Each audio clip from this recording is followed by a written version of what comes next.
Goedemorgen Zuid-Afrika. Good morning to all the English people. Ja, you are greeted. Ja. Goedemorgen Appington. Goedemorgen Zuid-Afrika. En goedemorgen. Mensen, ik sta vanochtend voor mijn boom. Ja, die is mijn boom in die achtergrond, zoals je kan zien. Dus nou, die boom zijn naam is Mslu. Ja, nou vanochtend praat ik nog vanochtend met die taxi-drivers. Ja, jee.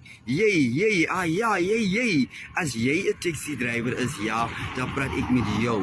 Je ziet hier die boom, ja, je ziet die boom, ja. Dit is niet Appington se taxi-ring nie. Ja, jy wil nou naar de video kijken, ja. Ik praat met jou. Jy, als jij een taxi-driver is, hier in Appington, die in Leeuwkopstraat, dit is niet een taxi-driver nie. Dit is niet een taxi-standplekkie. So vra vir my Spale. Ja, vra vir David Kripper my Spale om vir jou hier in Leeuwkopstraat 'n taxi-ring te bou. Ja, ek praat met jou. Jy wat 'n taxi-driver is nie. Die is nie 'n standplek of 'n stop vir taxi-drivers nie. Die boom, ja, wat jy nou daar sien, jy wat 'n taxi-driver is. Ja, ek praat met jou. Daar ry nou 'n taxi. Ja, jy wat 'n taxi-driver is, die is nie 'n taxi stoppie. Ja, sê vir my Spale, hy moet vir jou, vir altyd, met Krippers vir my Spale, moet vir jou hier in Leeuwkopstraat, hier in Hillside, 'n taxi ring kom bou, ja. Die boom het hy geplant vir my vriende, ja, en vir my familie, ja. Dat hulle kan hier kom ontspan, hier onder Mslu se boom, ja.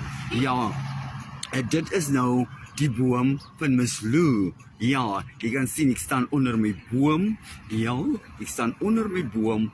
Onder my boom staan ek, ja.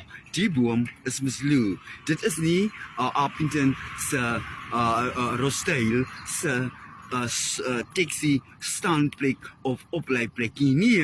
Hoekom bly jy nie die mense op daar onder by die geel winkel waar jy gewoonlik mense oplei nie, of daar op die hoek van Leeuwkop en Kaatskop? Ja, ek praat nou met jou. Jy, as jy 'n taxi driver is nie, ja, die boom van Mslu. Ja, kyk dit baie pragtig. Ja, dit is glad nie 'n taxi standplekkie. Ja, jy, as jy weet, jy kom staan hier by hierdie boom en jy lei mense op. Ja, hierdie is nie 'n taxi stop nie. Dit is Mslu se boom vir sy familie. Ciao, enjoy your day.